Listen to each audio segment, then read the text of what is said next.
ಪರಿಸ್ಥಿತಿಗಳಂತೀವಿ, situation ಅಂತೀವಿ. ಈಗ ಉದಾಹರಣೆಗೆ ನಮ್ಮ ವರ್ಕಿಂಗ್ ಪ್ಲೇಸ್ ಅಲ್ಲಿ ನಮಗೊಂದು ಟ್ರಾನ್ಸ್ಫರ್ ಅಂತ ಬರ್ಬೋದು. ಸಡನ್ ಆಗಿ ಏನು ನಮ್ಗೆ ಹಿಂದೆ ಮುಂದೆ ಐಡಿಯಾ ಇಲ್ಲ, ಸಡನ್ ಆಗಿ ನಮಗೊಂದು ಟ್ರಾನ್ಸ್ಫರ್ ಆರ್ಡರ್ ಬರ್ಬೋದು. ಅಥವಾ ಇದ್ದಕ್ಕಿದ್ದಂಗೆ ಒಂದು ಅನಾರೋಗ್ಯ ಬರ್ಬೋದು, ನಮ್ಮ ಮನೆಯಲ್ಲಿದ್ದವ್ರಿಗೆ ಏನಾದ್ರೂ ಆಗ್ಬೋದು.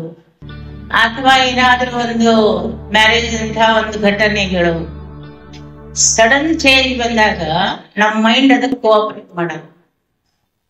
ಯಾಕಂದ್ರೆ ನಮ್ಮ ಮೈಂಡ್ ಅದಕ್ಕೆ ಸಿದ್ಧ ಆಗಿರೋದಿಲ್ಲ. ಈಗ ಟ್ರೈನಿಂಗ್ ನಿಮ್ಗೆ ತಕ್ಷಣ ಕರೆದಾರೋ ಅಥವಾ ಬಾಳ ಮೊದಲೇ ಆರ್ಡರ್ ಬಂದಿತ್ತು?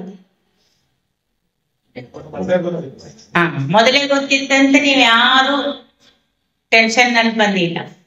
ನಿಮ್ ಮೈಂಡ್ ಆಲ್ರೆಡಿ ಪ್ರಿಪೇರ್ ಆಗಿತ್ತು. ಇಂಥ ದಿನ ಟ್ರೈನಿಂಗ್ ಹೋಗ್ಬೇಕು, ಇಂಥ ದಿನ ಟ್ರೈನಿಂಗ್ ಹೋಗ್ಬೇಕು. ಎಷ್ಟು ದಿವಸ ಟ್ರೈನಿಂಗ್ ಇದು? 1 ದಿವಸದ್ದು, ಮಾರ್ನಿಂಗ್ ಟು ಈವ್ನಿಂಗ್. ನೀವು 8 ದಿನದಿಂದನೂ ಪ್ರಿಪೇರ್ ಆಗಿದ್ರಿ ಮೆಂಟಲಿ ಒಳಗಡೆ. ಅದ್ರ ಜೊತೆಗೆ ಇವತ್ತೇನೇ ನಿಮ್ದು ವ್ಯವಸ್ಥೆ ಜವಾಬ್ದಾರಿಗಳಿದ್ವು ಅದು ಒಬ್ಬರಿಗೆ ನೀವು ಹಂಚಿದ್ರಿ.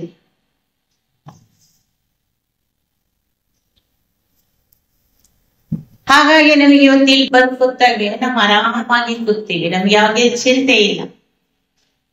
ನಾವು ಇದಕ್ಕೆ ರೆಡಿ ಆಗಿ ಬಂದಿದ್ದೀವಿ, ನಾವು ಅದನ್ನ ತಿಳ್ಕೊಳ್ತಾ ಇದ್ದೀವಿ.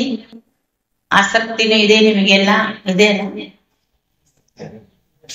ಆಸಕ್ತಿ ಇದ್ರೆ ಸ್ಟ್ರೆಸ್ ಆಗಲ್ಲ ನಮಗೆ. ಆಸಕ್ತಿ ಇದ್ರೆ ಬೇಜಾರಾಗಲ್ಲ. ಇನ್ನೂ ಸಬ್ಜೆಕ್ಟ್ ಏನ್ ಮಾಡ್ಬೇಕು ಅನಿಸ್ತದೆ, ಕೇಳ್ಬೇಕು, ತಿಳ್ಕೋಬೇಕು. ಆಸಕ್ತಿ ಇಲ್ಲ ಅಂದ್ರೆ ಏನಾಗ್ಬಿಡ್ತದೆ, ಅಯ್ಯೋ ಇದೇನಪ್ಪ ಇದೇನು ಕೇಳೋದು, ನಮಗೂ ಇದಕ್ಕೂ ಏನ್ ಸಂಬಂಧ ಇದೆ. ಮತ್ತು ಗೊತ್ತಿರ್ಲಾರ್ದಂಥದ್ದಾದ್ರೂ ಏನಿದೆ ಇವತ್ತು ಮೊಬೈಲ್ ಜಗತ್ತಲ್ಲಿ. ಇವತ್ತು ಗೊತ್ತಿಲ್ಲ ಅನ್ನೋ ವಿಚಾರನೇ ಇಲ್ಲ ಬಹುಶಃ. ಎಲ್ಲವೂ ಮೊಬೈಲ್ ಅಲ್ಲಿ ಸಿಗ್ತದೆ, ಎಲ್ಲವನ್ನ ಓದ್ತೀವಿ. ಆದ್ರೆ ಓದ್ತೀವಿ ತಕ್ಷಣ ಫಾರ್ವರ್ಡ್ ಮಾಡ್ತೀವಿ. ನಾವು ಬಹಳ ದೊಡ್ಡ ಗುಣ ನಮ್ದೆಲ್ಲ ಅಲ್ವಾ. ನಾವು ಪೂರ್ಣ ಓದ್ತೀವೋ ಇಲ್ಲ ಗೊತ್ತಿಲ್ಲ. ಫಸ್ಟ್ ಏನ್ ಮಾಡ್ಬೇಕು, ಅದನ್ನ ಸೆಂಡ್ ಮಾಡ್ಬೇಕು. 1,000 ಜನಕ್ಕೂ ಒಂದು ಕ್ಷಣದಲ್ಲಿ ಏನಾಗ್ಬಿಡ್ತದೆ, ಮೆಸೇಜ್ ಹೋಗ್ಬಿಡ್ತು. ಏನಿತ್ತು ನೋಡಿದ್ರ ಅಂತ ಕೇಳಿದ್ರೆ ಇಲ್ಲ, ಏನೋ ಸ್ವಲ್ಪ ಚೆನ್ನಾಗ್ ಅನಿಸ್ತು, ಅದಕ್ಕೆ ತಕ್ಷಣ ಏನ್ ಮಾಡ್ಬಿಡ್ತೇವೆ ನಾವು, ಸೆಂಡ್ ಮಾಡ್ಬಿಡ್ತೇವೆ. ಹಾಗಾಗಿ ಅದು ಇನ್ಫಾರ್ಮೇಶನ್ ಅದರಲ್ಲಿ ಓದಿದ್ರು ನಮ್ಗೆ ವೈಯಕ್ತಿಕವಾಗಿ ಅದರ ಲಾಭ ಆಗೋದು ಬಹಳ ಕಡಿಮೆ. ನಮ್ದೆಲ್ಲರದು ಒಂದು ಟ್ರೆಂಡ್. ಇವತ್ತಿನ ಟ್ರೆಂಡ್ ಏನಿದೆ ಅಂದ್ರೆ ಬಂದ ತಕ್ಷಣ ಅದನ್ನೆಲ್ಲರಿಗೆ ಫಾರ್ವರ್ಡ್. ಕೆಲವೊಂದ್ಸರ್ತಿ ಎಡವಟ್ಟು ಆಗ್ಬಿಡ್ತವೆ. ಎಂತೆಂಥದೋ ಮೆಸೇಜ್ ಇರ್ತದೆ, ಅದನ್ನ ಫಾರ್ವರ್ಡ್ ಮಾಡಿಬಿಡ್ತೀವಿ. ಆಮೇಲೆ ರಿಯಲೈಸೇಷನ್ ಆಗ್ತದೆ, ಅಯ್ಯೋ ಇದನ್ನ ಇವ್ರಿಗೆ ಮಾಡಬಾರ್ದಿತ್ತು ಅಂತ. ತಕ್ಷಣ ಏನ್ ಮಾಡೋದು, ಇದನ್ನು ಡಿಲೀಟ್ ಮಾಡೋದು. ಗಡಿಬಿಡಿಯಲ್ಲಿದ್ದಾಗ ನಿರ್ಣಯ ಶಕ್ತಿ ಕಡಿಮೆ. ಸ್ಟ್ರೆಸ್ ಆದಾಗ ಮೊದಲನೇ ಲಕ್ಷಣ ಗಡಿಬಿಡಿ. ಬುದ್ಧಿ ತನ್ನ ಶಕ್ತಿಯನ್ನ ಕಳ್ಕೊಂಡ್ಬಿಡ್ತದೆ. ಒಳ್ಳೆದಕ್ಕಾದಾಗ ಪರಿಣಾಮ ಜಾಸ್ತಿ ಆಗಲ್ಲ, ಆದ್ರೆ ಗಡಿಬಿಡಿಯಿಂದ ಏನಾದ್ರೂ ಒಂದು ತಪ್ಪಾಗ್ಬಿಟ್ಟಾಗ ರಿಪೆಂಟೆನ್ಸ್ ಸ್ಟಾರ್ಟ್ ಆಗುತ್ತೆ. ಈಗ ಉದಾಹರಣೆ, ಒಂದು ಇಂಪಾರ್ಟೆಂಟ್ ಏನೋ ಮೆಸೇಜ್ ಕೊಡ್ಬೇಕು, ನಾನು ಬಹಳ ಟೆನ್ಷನ್ ಅಲ್ಲಿ ಇದ್ದೀನಿ, ಸ್ಟ್ರೆಸ್ ಅಲ್ಲಿ ಇದ್ದೀನಿ. ಆ ಸಮಯದಲ್ಲಿ ಒಂದು ಮಗು ಬಂದು ಕೇಳ್ತದೆ. ಈ ಟೇಬಲ್ ಮೇಲೆ ಸಾಕಷ್ಟು ವಸ್ತು ಇರ್ತಾವ, ಒಂದು ಪೆನ್ನು ಇರ್ತದೆ. ಪೆನ್ ಎಲ್ಲಿದೆ, ಪೆನ್ ಎಲ್ಲಿದೆ, ಡ್ಯಾಡಿ ಪೆನ್ ಎಲ್ಲಿದೆ ಅಂತ. ಡ್ಯಾಡಿ ಟೆನ್ಷನ್ ನಲ್ಲಿ ಇದ್ದಾಗ ನಂಗೆ ಗೊತ್ತಿಲ್ಲ, ಪೆನ್ ಎಲ್ಲಿದೆ ಅನ್ನೋದು ಗೊತ್ತಿಲ್ಲ ನನಗೆ. ಪೆನ್ನು ನಾನೇ ಕೊಡ್ಬೇಕಾ, ನೀನ್ ತಗೋ ಅಂತ. ನೋಡಿ, ಅದು ಪೆನ್ ಕಾಣ್ತಿರ್ತದೆ, ನೋಡ್ತಿರ್ತೀವಿ, ಆದ್ರೆ ನಮ್ಮ ನಿರ್ಣಯ ಶಕ್ತಿ ಫೇಲ್ ಆಗಿರ್ತದೆ. ಕಾಣಿಸಿದ್ರೂ ನಮ್ ಬುದ್ಧಿ ವರ್ಕ್ ಮಾಡಲ್ಲ. ಇಲ್ಲಿ ಪೆನ್ ಇದೆ, ಮಗು ಕೇಳ್ತಾ ಇದೆ, ನಾನು ಅದನ್ನ ಕೊಡ್ಬೇಕು. ಈ ರೀತಿ ಒಂದು ಕ್ಷಣದ ಟೆನ್ಷನ್ ನಲ್ಲಿ ನಮ್ಮ ಬುದ್ಧಿ ತನ್ನ ನಿರ್ಣಯ ಶಕ್ತಿಯನ್ನ ಕಳ್ಕೊಂಡು ಅವಾಗ ನಾವು ತಪ್ಪು ಕೆಲಸಗಳನ್ನ ಮಾಡಬಹುದು. ಅಥವಾ ಅದರ ಪರಿಣಾಮವಾಗಿ ನಾವು ಗಾಬರಿಯಾಗಿ ಮಿಸ್ಬಿಹೇವ್ ಮಾಡಬಹುದು. ಅಥವಾ ನಮ್ಮ ಹೈಯರ್ ಅಥಾರಿಟಿ ಇರ್ತಾರೆ, ಅವ್ರಿಗೆ ನಾವೇನಾದ್ರೂ ಎದುರು ಉತ್ತರ ಕೊಡ್ಬೋದು. ಇವೆಲ್ಲ ಆಗುವಂತ ಚಾನ್ಸಸ್ ಇರುತ್ತೆ. ಇದಕ್ಕೆ ಸ್ಟ್ರೆಸ್ಫುಲ್ ಮೈಂಡ್ ಅಂತ. ಇದನ್ನ ನಾವು ಮಹಾಭಾರತದ ಯುದ್ಧದ ಒಂದು ಸನ್ನಿವೇಶದಲ್ಲಿ ಅರ್ಜುನನ ಒಂದು ಸ್ಥಿತಿ ಅಂತ ಹೇಳ್ತೀವಿ. ಅವನಿಗೂ ಮೊದಲೇ ಗೊತ್ತಿತ್ತು ಯುದ್ಧ ಮಾಡ್ಬೇಕನ್ನೋದು ಗೊತ್ತಿತ್ತು. ಯುದ್ಧ ತಪ್ಪಿಸೋದಕ್ಕೆ ಏನೆಲ್ಲ ಪ್ರಯತ್ನ ಮಾಡಿದ್ರು ಸಾಧ್ಯ ಆಗ್ಲಿಲ್ಲ. ಕೊನೆಗೆ ಅನಿವಾರ್ಯವಾಗಿ ಯುದ್ಧ ಅನೌನ್ಸ್ ಆಯ್ತು. ಎಲ್ಲಾ ಸೈನ್ಯ ಅಲ್ಲಿ ಬಂದು ಬಿಟ್ಟಿದ್ರು. ಎಲ್ಲಾ ರೆಡಿನೂ ಆಗಿದ್ರು, ಅಸ್ತ್ರ ಶಸ್ತ್ರ ಎಲ್ಲಾ ತಗೊಂಡ್ ರೆಡಿ ಆಗಿದ್ರು. ಆ ಸಮಯದಲ್ಲಿ ಅರ್ಜುನಿಗೆ ಬಹಳ ಸ್ಟ್ರೆಸ್ ಆಯ್ತು. ಏನ್ ಸ್ಟ್ರೆಸ್ ಆಯ್ತು ಅಂದ್ರೆ, ನಾನು ಯುದ್ಧಕ್ಕೂ ಬಂದಿದ್ದೀನಿ, ನಾನು ಯುದ್ಧ ಮಾಡಿ ಎದುರು ಪಾರ್ಟಿಯವ್ರನ್ನ ಸೈನ್ಯದವ್ರನ್ನ ಸಾಯಿಸ್ಬೇಕು. ತಕ್ಷಣ ಅವನಿಗೊಂದು ವಿಚಾರ ಬಂತು, ಎದುರುಗಡೆ ಇದ್ದವ್ರು ಯಾರು ಅಂತ. ಆ ಕೌರವರ ಸೈನ್ಯದಲ್ಲಿ ಇದ್ದವ್ರು ಯಾರು? ಅದಕ್ಕೆ ಅವನು ಶ್ರೀಕೃಷ್ಣನಿಗೆ ಹೇಳ್ತಾನೆ, ರಥವನ್ನ ಎರಡೂ ಸೈನ್ಯದ ಮಧ್ಯದಲ್ಲಿ ಒಯ್ದು ನಿಲ್ಲಿಸು. ಆ ಕೌರವ ಸೈನ್ಯದಲ್ಲಿ ಯಾರ್ಯಾರಿದ್ದಾರೆ ಅದನ್ನ ನಾನು ನೋಡ್ಬೇಕು. ಇವನು ಸಾರಥಿಯಾಗಿ ಬಂದವನು ಅವನ ಮಾತನ್ನ ಕೇಳಬೇಕು. ಸರಿ ಅಂತ ರಥ ಮಧ್ಯದಲ್ಲಿ ಒಯ್ದು ನಿಲ್ಲಿಸ್ತಾನೆ. ಆವಾಗ ಅಲ್ಲಿ ಅವ್ರಿಗೆಲ್ಲ ನೋಡ್ತಾನೆ ಅರ್ಜುನ. ಅಲ್ಲಿದ್ದವ್ರು ಬೇರೆ ಯಾರು ಅಲ್ಲ, ಅವನನ್ನ ಎತ್ತಿ ಆಡಿಸಿ ಬೆಳೆಸಿದಂತ ಭೀಷ್ಮ ಪಿತಾಮಹರು, ಶಿಕ್ಷಣ ಕೊಟ್ಟವರಂತಹ ಗುರುಗಳು, ಬಂಧುಗಳು, ಸಹೋದರ ಸಂಬಂಧಿಗಳು. ಅವ್ರನ್ನೆಲ್ಲ ನೋಡಿದ ತಕ್ಷಣ ಅವನಿಗೆ ಒಂದ್ಸಲಕ್ಕೆ ಸ್ಟ್ರೆಸ್ ಹೇಳ್ರಿ, ಟೆನ್ಷನ್ ಅಂತಾದ್ರು ಹೇಳಿ, ಗಾಬರಿ ಅಂತಾದ್ರು ಹೇಳಿ, ದುಃಖ ಅಂತಾದ್ರು ಹೇಳಿ, ಎಲ್ಲಾ ಸೇರಿ ಇಂಥ ಒಂದು ಸ್ಥಿತಿಗೆ ತಲುಪ್ತಾನೆ ಅವನು. ನಾನು ಯುದ್ಧ ಮಾಡಲ್ಲ ಅಂತ ಹೇಳಿ ಕೈಯಂದ ಎಲ್ಲನೂ ಅಸ್ತ್ರ ಶಸ್ತ್ರ ಕೆಳಗೆ ಹಾಕಿ, ನಾನ್ ಯುದ್ಧ ಮಾಡಲ್ಲ. ಯಾಕೆ ಮಾಡಲ್ಲ ಅಂದ್ರೆ, ಎದುರುಗಡೆ ಇದ್ದವ್ರು ನನ್ನ ಶತ್ರುಗಳಲ್ಲ. ಶತ್ರುಗಳ ಜೊತೆ ಯುದ್ಧ ಮಾಡ್ಬೇಕೇ ಹೊರತು ಇವರೆಲ್ಲ ನನಗೆ ಸಂಬಂಧಿಗಳು, ಪ್ರೀತಿಯವರು, ಬೆಳೆಸಿದವರು, ಶಿಕ್ಷಣ ಕೊಟ್ಟವರು. ನಾನ್ ಯುದ್ಧ ಮಾಡಲ್ಲ. ಆ ಸಮಯದಲ್ಲಿ ಹೇಳಿದ್ದೆ ಗೀತೋಪದೇಶ, ಭಗವದ್ಗೀತಾ ಜ್ಞಾನ. ಇಡೀ ಭಗವದ್ಗೀತಾ ಜ್ಞಾನ ಅಂದ್ರೇನೆ ಟೆನ್ಷನ್ ಫ್ರೀ ಆಗುವಂತ ಎಜುಕೇಶನ್ ಅಂತ. ಆ ಅರ್ಜುನನ ಟೆನ್ಷನ್ ಅನ್ನ, ಸ್ಟ್ರೆಸ್ ಅನ್ನ, ತಪ್ಪು ತಿಳುವಳಿಕೆಯನ್ನ ಎಲ್ಲವನ್ನ ಶ್ರೀಕೃಷ್ಣ ಹೋಗ್ಸೋದಕ್ಕೆ ಸತ್ಯ ಜ್ಞಾನವನ್ನ ಇವನು ಕೊಡ್ತಾನೆ. ಗೀತೋಪದೇಶ ಏನ್ ಮಾಡ್ತಾನೆ ಅದನ್ನ ನಾವೇನ್ ಶ್ರೀಮದ್ ಭಗವದ್ಗೀತಾ ಅಂತ ಹೇಳ್ತೇವೆ. ಅದು ನಮಗೆ ಜೀವನವನ್ನು ನಡೆಸೋ ವಿಧಾನವನ್ನ ಕೊಡ್ತದೆ. ವಿದ್ಯಾರ್ಥಿಗಳು ಓದಿದ್ರೆ ಅವರಲ್ಲಿ ಬದಲಾವಣೆ, ದೊಡ್ಡವರು ತಮ್ಮಂತವರು ಓದಿದ್ರೆ ತಮಗೊಂದು ಸಾಮರ್ಥ್ಯ ಬರ್ತದೆ. ಮ್ಯಾನೇಜ್ಮೆಂಟ್ ಮಾಡೋದಿರ್ಬೋದು, ಸಮಸ್ಯೆಗಳನ್ನ ಫೇಸ್ ಮಾಡೋದಿರ್ಬೋದು, ಅಥವಾ ಒಂದು ಗುಂಪಿನ ಲೀಡರ್ ಆಗಿ ನಿರ್ವಹಣೆ ಮಾಡೋದಿರ್ಬೋದು. ಎಲ್ಲವೂ ಸಹ ನಮಗೆ ಒಂದು ಭಗವದ್ಗೀತೆಯಲ್ಲಿ ಶಿಕ್ಷಣದ ರೂಪದಲ್ಲಿ ಸಿಗ್ತದೆ. It is a way of life ಅಂತ ಹೇಳ್ತೇವೆ. ಅದರಲ್ಲಿ ಏನಿದೆ, ಬಹುಶಃ ಬಹಳಷ್ಟು ಜನ ಓದಿದವರು ಇರ್ಬೋದು, ಅಥವಾ ಕೇಳಿದವರು ಇರ್ಬೋದು, ಅಲ್ಪ ಸ್ವಲ್ಪ ಪರಿಚಯ ಇದ್ದವರು ಇರ್ಬೋದು. ಪ್ರತಿ ಒಂದು ಅಧ್ಯಾಯಕ್ಕೂ ಒಂದು ಹೆಸರಿದೆ. ಎಲ್ಲದಕ್ಕೂ ಯೋಗ ಯೋಗ ಯೋಗ ಅಂತಿದೆ ನೋಡಿರ್ಬೋದು. ಫಸ್ಟ್ ವಿಷಾದ ಯೋಗ ಅಂತಿದೆ. ಅದು ಅರ್ಜುನನ ಒಂದು ಸ್ಥಿತಿ. ಅವನಿಗೆ ವಿಷಾದ ಆಗಿಬಿಡ್ತದೆ. ನಾನು ಯುದ್ಧ ಮಾಡಲ್ಲ, ರಕ್ತ ಸಿಕ್ತ ಯುದ್ಧ ಮಾಡಲ್ಲ, ನನಗಿಂಥ ರಾಜ್ಯ ಬೇಕಾಗಿಲ್ಲ, ನಾನು ಇದನ್ನ ಬಿಟ್ಟು ಓಡ್ ಹೋಗಿನಿ, ಇವನು ಹೇಳಿ ಇವನು ಪಲಾಯನವಾದಿ ಅಂತ ಜನ ನನಗೆ ಹೇಳಿದ್ರು ಅಡ್ಡಿ ಇಲ್ಲ, ನಾನು ಇದನ್ನು ಮಾಡೋದಿಲ್ಲ, ನನ್ನ ಕೈಲಿ ಸಾಧ್ಯ ಇಲ್ಲ. ಇದು ವಿಷಾದ. ಎಷ್ಟು ಜರ್ಜರಿತ ಆಗಿರ್ತಾನೆ ಅಂದ್ರೆ ಅವನು ಯುದ್ಧ ಮಾಡೋದು ಸಾಧ್ಯನೇ ಇಲ್ಲ ಅಂತ ಗೊತ್ತಿರ್ತಾನೆ. ಆವಾಗ ಶ್ರೀಕೃಷ್ಣ ಅವನಿಗೆ ಫಸ್ಟ್ ಕೊಟ್ಟದ ಜ್ಞಾನನೇ ಆತ್ಮಜ್ಞಾನ. ಅವನಿಷ್ಟು ಚೆನ್ನಾಗಿ ಅದನ್ನ ವಿವರಣೆ ಮಾಡ್ತಾನೆ. ಅವನಿಗೆ ಅವ್ರನ್ನ ಸಾಯಿಸ್ಬಾರ್ದು ಅಂತ ನೀನ್ ಹೇಳ್ತೀಯಲ್ಲ, ಅವ್ರೆಂದೋ ಸತ್ತೋಗಿದ್ದಾರೆ ಅಂತ ಹೇಳಿ. ಅಂದ್ರೆ ಶರೀರ ಎಂದಿದ್ರು ವಿನಾಶಿನೇ. ಪ್ರಕೃತಿಯ ನಿಯಮ. ಸಣ್ಣ ಮಗು ಆಗಿರ್ತದ? ಇಲ್ಲ. ಬಾಲ್ಯ, ಯೌವನ, ಕಿಶೋರಾವಸ್ಥೆ, ಪ್ರೌಢಾವಸ್ಥೆ, ಒಂದಿನ ವೃದ್ಧಾವಸ್ಥೆ, ಒಂದಿನ ಮರಣಾವಸ್ಥೆ. ಯಾರಾದ್ರೂ ತಡಿಲಿಕ್ಕೆ ಸಾಧ್ಯತೆನಾ ಇದನ್ನ? ಯಾರು ತಡೆಯಕ್ಕಾಗಲ್ಲ. ಪ್ರಕೃತಿ ನಿಯಮ. ಸಣ್ಣ ಮಗು ಇದ್ರೆ ದೊಡ್ಡದಾದ ಖುಷಿ ಆಗ್ತದೆ ಅಲ್ವಾ? ನನ್ ಮಗ ಶಾಲೆಗೆ ಹೋಗ್ತಾನೆ, ಪ್ರೈಮರಿಗೆ ಹೋಗ್ತಾನೆ, ನಂಗೊಂದು ಖುಷಿ. ಪ್ರೈಮರಿ ಮುಗಿತಪ್ಪ, ಅವ್ನು ಹೈಸ್ಕೂಲಿಗೆ ಬಂದ, ಇನ್ನೂ ಖುಷಿ. ಬೆಳೆದ ಮಕ್ಕಳನ್ನ ನೋಡಿ. ಕಾಲೇಜ್ ಮಟ್ಟ ಹಾಕ್ತಾರೆ, ದೊಡ್ಡವನಾದಪ್ಪ ಅಂತ ಖುಷಿ. ನೌಕರಿ ಹಿಡಿತಾರೆ, ಗಳಿಸ್ತಾನೆ ಅಂತ ಖುಷಿ. ಇವೆಲ್ಲ ಸಕಾರಾತ್ಮಕ ಬೆಳವಣಿಗೆ. ಈ ಸಕಾರಾತ್ಮಕ ಬೆಳವಣಿಗೆ ನಮಗೂ ಖುಷಿ ಕೊಡ್ತದೆ, ಮಕ್ಕಳಿಗೂ ಖುಷಿ ಕೊಡ್ತದೆ. ಈ ಪ್ರೌಢಾವಸ್ಥೆ ಆದ್ಮೇಲೆ ಬರ್ತದಲ್ಲ ವೃದ್ಧಾವಸ್ಥೆ, ಅದು ದುಃಖ ಕೊಡ್ತದೆ.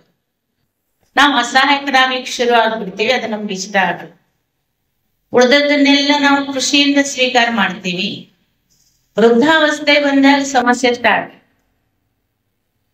ಜೀವನ ಇಷ್ಟು ಚೆನ್ನಾಗಿರೋದು ಏಕದಮ್ ದುಃಖಮಯ ಆಗ್ತದೆ. ರೋಗ ರುಜಿನ ಬರ್ಬೋದು. ಬಹುಶಃ ರಿಟೈರ್ಡ್ ಆದ್ಮೇಲೆ ಸ್ಥಿತಿ ಇನ್ನೂ ಏನಾಗ್ಬಿಡ್ತದೆ. ಈಗ ಬಹಳ ಮಹತ್ವ ಇರ್ತದೆ. ಮನೆಯಲ್ಲಿ ಡ್ಯೂಟಿಗೆ ಹೋಗ್ತಾರೆ, ಫಸ್ಟ್ ಅವ್ರಿಗೆ ಕೊಡಿ. ರಿಟೈರ್ ಆದ್ಮೇಲೆ ಏನಂತಾರೆ, ನಿಮ್ದೇನ್ ಗಡಿಬಿಡಿ ಇದೆ, ಗೊತ್ಕೊಡ್ರಿ, ಯಾಕೆ ಅವಸರ ಮಾಡ್ತೀರಿ, ಮೊದಲವರಿಗೆ. ಅಲ್ಲಿವರೆಗೂ ಅಷ್ಟು ಸ್ಥಾನ, ಮೌನ, ರೆಸ್ಪೆಕ್ಟ್ ತಗೊಂಡವರಿಗೆ ಏಕದಮ್ ಏನಾಗ್ಬಿಡ್ತದ, ಸ್ಥಾನ ಡಿಗ್ರೇಡ್ ಆಗ್ಲಿ. ನಮ್ಮ ಒಂದು ಸೆಲ್ಫ್ ಎಸ್ಟೀಮಿಗೆ ಒಂದು ಧಕ್ಕೆ ಬಂದ್ಬಿಡುತ್ತೆ. ಹಾಗಾಗಿ ಜೀವನ ಬೇಜಾರಾಗಂಗಾಗ್ಬಿಡ್ತದೆ. ಸೊ ಇದೆಲ್ಲಾನು ಪ್ರಕೃತಿ ನಿಯಮ, ಯಾರು ತಪ್ಸಕ್ಕಾಗಲ್ಲ. ಅದಕ್ಕೆ ಇದನ್ನ ಎಕ್ಸೆಪ್ಟ್ ಮಾಡ್ಕೋಬೇಕು. ಟೆನ್ಷನ್ ಫ್ರೀ, ಸ್ಟ್ರೆಸ್ ಫ್ರೀ ಆಗ್ಬೇಕಂದ್ರೆ first thing we have to accept the things as it is. ನಮ್ಮ ಹಿಂದಿನ ಹಿರಿಯರು ಬಹಳ ಖುಷಿಯಿಂದ ಇದ್ರು, ಬಹಳ ಚೆನ್ನಾಗಿ ಜೀವನ ಮಾಡ್ತಿದ್ರು. ದುಡ್ಡು ಬಹಳ ಇದ್ದಿದ್ದಿಲ್ಲ ಅವರಿಗೆ ಅಲ್ವಾ? ಅಲ್ಪ ಸ್ವಲ್ಪ ದುಡ್ಡು ಇರ್ತಿತ್ತು, ಅಲ್ಪ ಸ್ವಲ್ಪ ಜಮೀನ್ ಇರ್ತಿತ್ತು, ಸ್ವಲ್ಪ ವ್ಯವಸ್ಥೆಗಳಿರ್ತಿದ್ವು. ಖುಷಿಗೇನು ಕಡಿಮೆ ಇರ್ಲಿಲ್ಲ. ಒನ್ ಆಫ್ ದಿ ರೀಸನ್ ಏನಿತ್ತು, ಪ್ರಕೃತಿ ಕೊಟ್ಟದ್ದನ್ನ ಸ್ವೀಕಾರ ಮಾಡ್ತಿದ್ರು, ಅಕ್ಸೆಪ್ಟ್ ಮಾಡ್ತಿದ್ರು, ಕ್ವಶನ್ ಮಾಡ್ತಿದ್ದಿದ್ದಿಲ್ಲ, ಎಲ್ಲದಕ್ಕೂ ಕೆಳಕಕ್ಕೆ ಹೋಗ್ತಿದ್ದಿದ್ದಿಲ್ಲ. ಈಗ ನಾವೇನ್ ಮಾಡ್ತೇವೆ, ಪ್ರತಿಯೊಂದನ್ನ ಕೆದಕ್ತೇವೆ. ಅದ್ರಾಗ ಗೂಗಲ್ ಒಂದ್ ಚಲೋ ಸಿಕ್ಬಿಟ್ಟಿದೆ ನಮಗೆ. ಕೆದಕರ್ ಯಾವುದು ನಾವು ಸೀದಾ ಸ್ವೀಕಾರ ಮಾಡೋದಿಲ್ಲ. ತಡೀರಿ, ಫಸ್ಟ್ ಇದ್ರಾಗ ನೋಡ್ತೇನೆ. ನಾವೇ ಮುಂದ್ ಕೂತು ಚಲೋ ಇದೆ ಅಂತ ಹೇಳಿದ್ರೆ ನಮ್ಮ ಮಾತು ನಂಬಲ್ಲ. ಎಲ್ಲಿ ನೋಡ್ಬೇಕು ನಾವ್ ಅದನ್ನ? ಗೂಗಲ್ ನೆಟ್ ಸರ್ಚ್ ಮಾಡ್ಬೇಕು, ಅದ್ರಲ್ಲಿ ಅದು ಒಳ್ಳೆಯದಿರ್ಬೇಕು. ಅದಕ್ಕೆ ಲೈಕ್ಸ್ ಎಷ್ಟು ಬಂದಾವೆ, ವ್ಯೂಸ್ ಎಷ್ಟು ಬಂದಾವೆ, ಒಪಿನಿಯನ್ ಎಷ್ಟು ಬಂದಾವೆ, ಅದರ ಆಧಾರದ ಮೇಲೆ ಅದು ಚಲೋ ಅಂತ ಸ್ವೀಕಾರ ಮಾಡ್ತೀವಿ ಹೊರತು ನೇರವಾಗಿ ಒಬ್ಬ ಡಾಕ್ಟರ್ ಚಲೋ ಅಂದ್ರೆ ನಾವು ಅದನ್ನ ಸ್ವೀಕಾರ ಮಾಡಲ್ಲ. ಯಾವ್ದನ್ನ ಇದ್ದಕ್ಕಿದ್ದಂಗೆ ಸ್ವೀಕಾರ ಮಾಡಲ್ಲ. 108 ಕೆದಕ್ತಾ ಹೋಗ್ತೀವಿ. ಒಮ್ಮೆ ಒಳ್ಳೇದ್ ಅನಿಸ್ತದೆ, ಒಮ್ಮೆ ಕೆಟ್ಟದ್ ಅನಿಸ್ತದೆ. ಗೊಂದಲದಲ್ಲಿ ಬಂದ್ಬಿಡ್ತೀವಿ, ಕನ್ಫ್ಯೂಷನ್ ಆಗ್ಬಿಡ್ತೀವಿ. ಅವ್ರು ಹೇಳ್ಯಾರಂತ ತಗೋಬೇಕು, ಇದ್ರಾಗ ಚಲೋ ಅಭಿಪ್ರಾಯ ಇಲ್ಲ ಅಂತ ಬಿಡ್ಬೇಕು. ಏನ್ ಮಾಡ್ಬೇಕು? ಒಂದು ಮಗುವಿನ ಮೆಡಿಸಿನ್ ಇರ್ಬೋದು, ನಮ್ದಿರ್ಬೋದು, ಇನ್ನೊಂದಿರ್ಬೋದು. ಅತಿಯಾದಂತಹ ಇನ್ಫಾರ್ಮೇಶನ್ ನಮಗೆ ಒಂದೊಂದ್ ಸರ್ತಿ ಸ್ಟ್ರೆಸ್ ತರಕ್ಕೆ ಕಾರಣ ಆಗ್ತದೆ. ಜೀವನ ಎಷ್ಟು ಸಿಂಪಲ್ ಇರ್ತದೆ, ಎಷ್ಟು ಸಹಜ ಇರ್ತದೆ. ಹಿಂದಿನವರಿಗೆ ಇಷ್ಟೆಲ್ಲ ಜ್ಞಾನ ಇರ್ಲಿಲ್ಲ. ಒಂದು ಅಚಲವಾದಂತಹ ನಂಬಿಕೆ ಇತ್ತು, ವಿಶ್ವಾಸ ಇತ್ತು. ದೇವ್ರ ಇಟ್ಟಂಗೆ ಇರ್ತೇವೆ, ದೇವ್ರು ಕೊಡ್ತಾನೆ, ದೇವ್ರ ಮೇಲೆ ಹಾಕ್ಬಿಡ್ತಿದ್ರು. ಏನ್ ಕೊಟ್ರು ದೇವ್ರ ಇಚ್ಛೆ ಹಿಂಗೆ ಇರ್ಬೋದು, ಸ್ವೀಕಾರ ಮಾಡ್ತಿದ್ರು, ಬಹಳ ಸುಖವಾಗಿದ್ರು. ಹುಟ್ಟು ಸಾವು ನಮ್ಮ ಕೈಯಲ್ಲಿಲ್ಲ, ಪ್ರಕೃತಿಯ ನಿಯಮಗಳು. ಅದೇನೋ ಕಷ್ಟ ಬಂತು, ಏಕದಮ್ ತಲೆ ಮೇಲೆ ಕೈ ಹೊತ್ತು ಕೂತ್ಕೋತಿದ್ದಿದ್ದಿಲ್ಲ. ಬರೋದಪ್ಪ, ಎಲ್ಲರಿಗೆ ಬರೋದು. ಬಂದದ ಕಷ್ಟ ಶಾಶ್ವತ ಆಗಿರಲ್ಲ, ಹೊಗೆ ಹೋಗ್ತದೆ. ಇವತ್ತಿದ್ದಾಗ ನಾಳೆ ಇರಲ್ಲ. ಇವೆಲ್ಲ ಅನುಭವಗಳು ಅವರನ್ನ ಆಂತರಿಕವಾಗಿ ಗಟ್ಟಿ ಮಾಡ್ತಿದ್ವು. ಮತ್ತೆ ತಲಾಂತರದಿಂದ, ಪರಂಪರೆಯಿಂದ, ಮನ್ಯಾಗ ತಂದೆ ತಾಯಿಯಿಂದ ಮಕ್ಕಳು, ಅವರಿಂದ ಅವ್ರ ಮಕ್ಕಳು, ಅದೇ ಒಂದು ವಾತಾವರಣ ಇರ್ತಿತ್ತು. ಸಂಸ್ಕಾರ, ಸಂಸ್ಕೃತಿ ಚೆನ್ನಾಗಿರ್ತಿತ್ತು.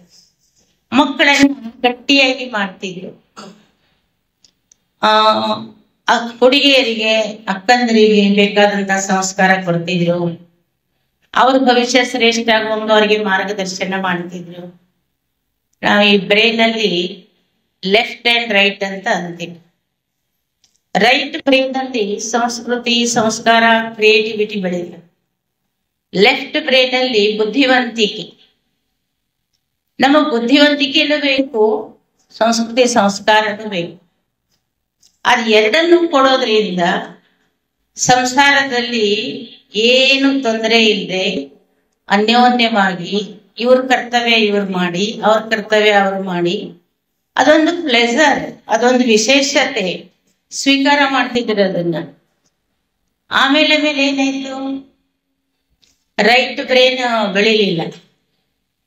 ಅಕ್ಕಂದಿರದು ಅಣ್ಣಂದಿರದು ಎಲ್ಲ ಏನಾಯ್ತು, ಲೆಫ್ಟ್ ಬ್ರೈನೇ ಬೆಳೀತು. ಬುದ್ಧಿವಂತಿಕೆ ಜಾಸ್ತಿ ಆಯ್ತು. ಎಲ್ಲರೂ ನೌಕರಿ ಮಾಡೋದು, ಎಲ್ಲರೂ ಗಳಿಸೋದು, ಎಲ್ಲರೂ ಎಲ್ಲಾ ಫೀಲ್ಡ್ ಅಲ್ಲೂ ಹೋಗೋದು, ಮನೆಯಿಂದ ಹೊಂದಾಣಿಕೆ ಕಡಿಮೆ ಆಗ್ಬಿಡುತ್ತೆ. ಅವಾಗ ಏನಾಯ್ತು, ಟಗ್ ಆಫ್ ವಾರ್ ಅಂತ ಹೇಳಿ ನಾನೇನ್ ಕಡಿಮೆ.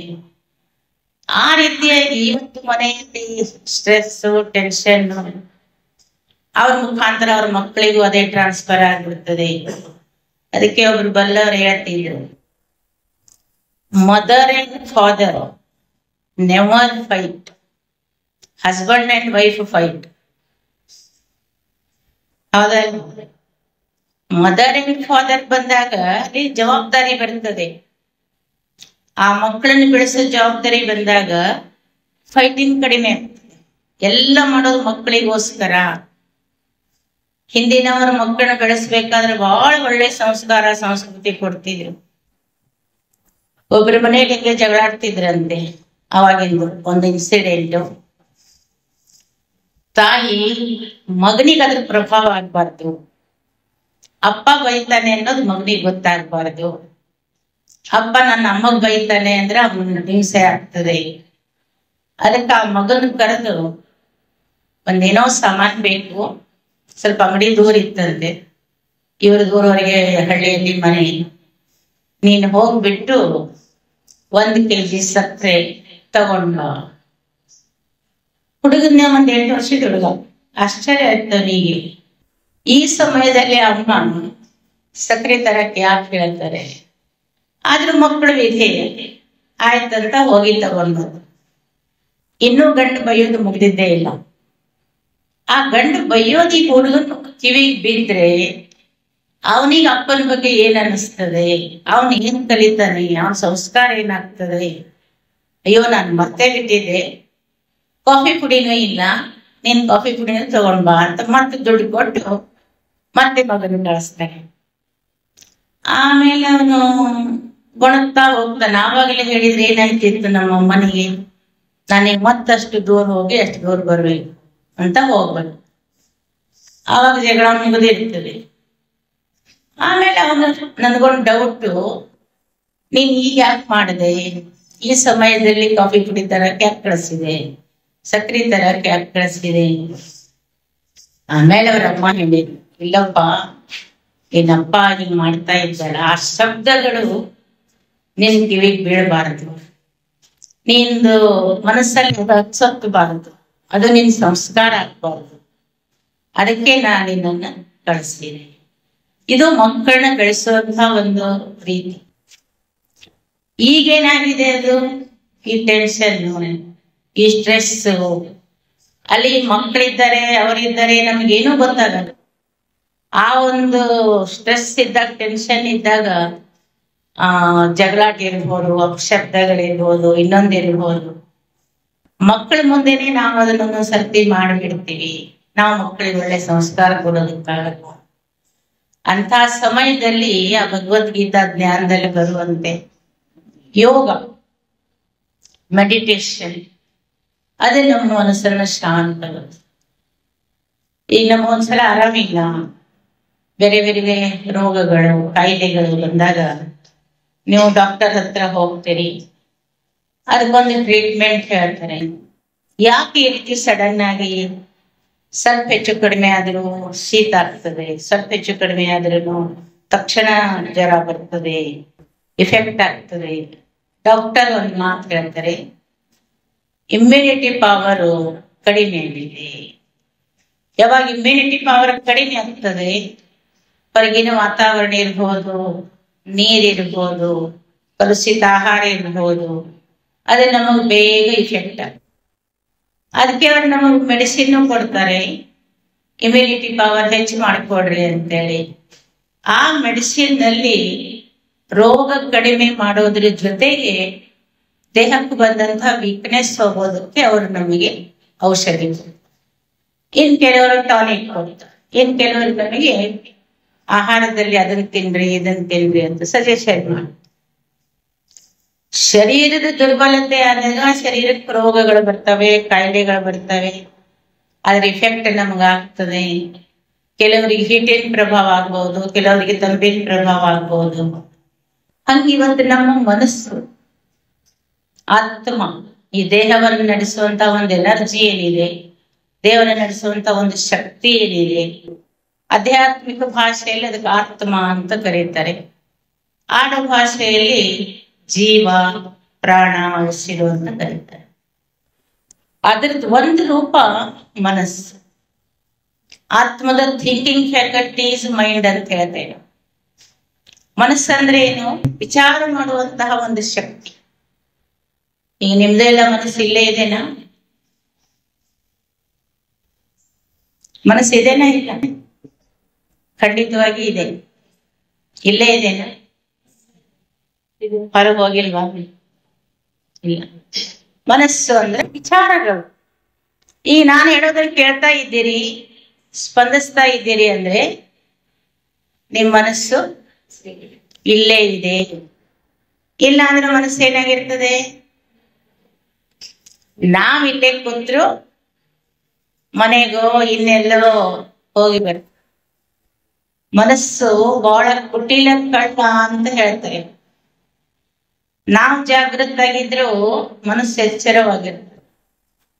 ಮನುಷ್ಯ ಮಲಗಿದಾಗಲೂ ಮನಸ್ಸು ಎಲ್ಲೆಲ್ಲೋ ಹೋಗ್ಬಿಡ್ತದೆ. ಕನಸು ಕನಸು ಕನಸು ಅಂತೇವಲ್ಲ ನಾವು ಮಲಗದಲ್ಲೇ ಇರ್ತೀವಿ, ಏನೆಲ್ಲ ದೃಶ್ಯಗಳನ್ನ ನೋಡಿ ಬಂದಿರ್ತೀವಿ. ಕೆಲವರು ಒಳ್ಳೊಳ್ಳೆದನ್ನ ತಿಂದು ಬಂದಿರ್ತಾರೆ, ಊಟ ಮಾಡಿ ಬಂದಿರ್ತಾರೆ. ಕೆಲವರು ಯಾರ್ದೋ ಮದುವೆ ಮಾಡಿರ್ತಾರೆ, ಇನ್ನೇನೋ ಮಾಡಿರ್ತಾರೆ. ಕೆಲವರು ಭಯಭೀತ ದೃಶ್ಯ ನೋಡಿರ್ತಾರೆ. ಹಾಗೆ ಮನಸ್ಸಿವತ್ತು ನಮ್ದು ದುರ್ಬಲ ಆಗ್ತಾ ಇದೆ. ದುರ್ಬಲ ಆಗೋದಕ್ಕಾಗಿ ನಮಗೆ ಸಹನ ಶಕ್ತಿ ಕಡಿಮೆ ಆಗಿದೆ. ಸಹನೆ ಹಿಂದೆ ಇರೋದ್ರಿಂದ ಟೆನ್ಷನ್, ಸ್ಟ್ರೆಸ್ ಬಹಳ. ಯಾವುದನ್ನು ನಮಗೆ ತಡೆಯೋ ಶಕ್ತಿ ಇಲ್ಲ. ಒಂದೆರಡು ಮಾತು ಜಾಸ್ತಿ ಹೇಳಿದ್ರೆ ಕೇಳೋ ಶಕ್ತಿ ಇದೆನಾ? ಇಲ್ಲ. ಯಾರಾದ್ರೂ ಏನಾರೇ ಅಂತಾರೆ ಅಂದ್ರೆ ಅನಿಸ್ಕೊಳ್ಳೋ ಶಕ್ತಿ ಇಲ್ಲ.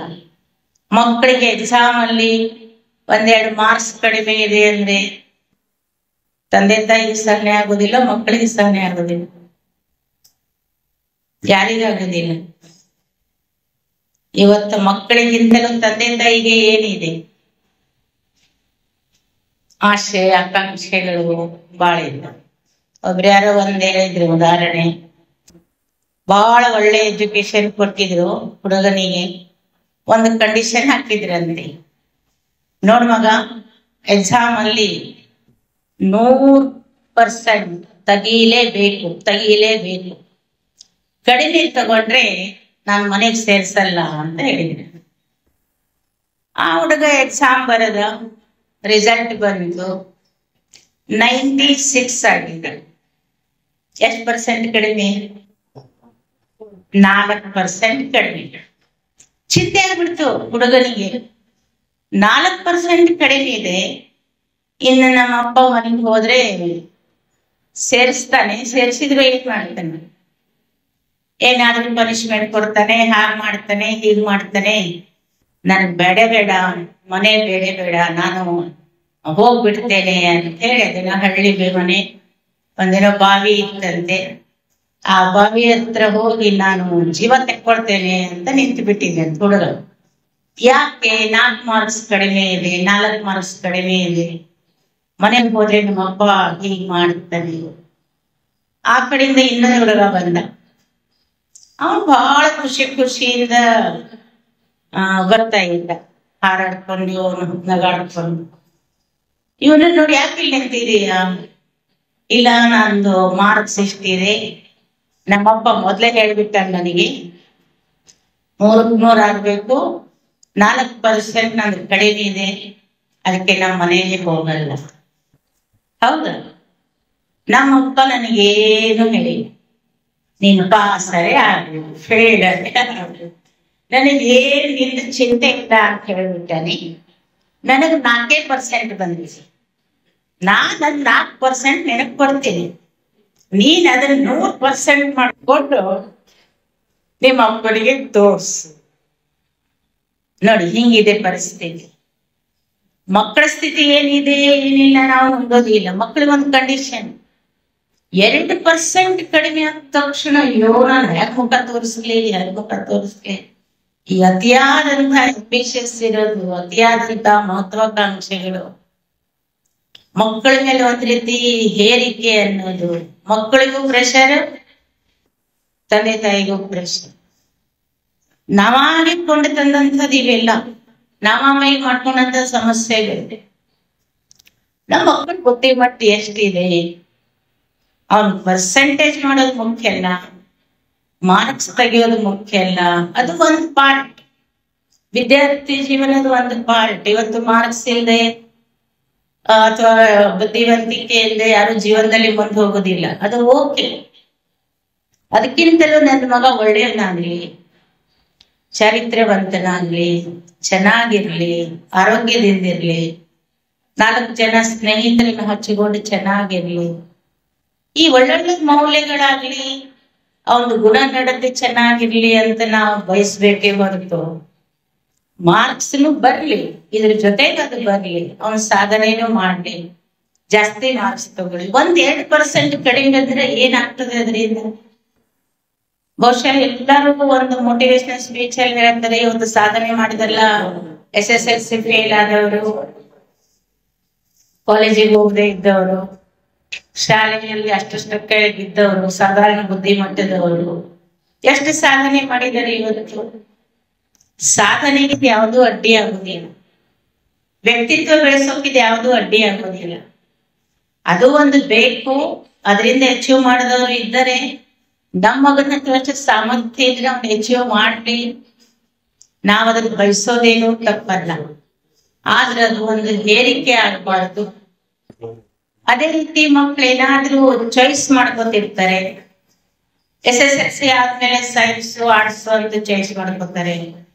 PUC ಆದ್ಮೇಲೆ ನಾನು ಇಂಜಿನಿಯರ್, ಡಾಕ್ಟರ್ ಇನ್ನೇನೋ ಆಗ್ತೀವಿ ಅಂತಾರೆ.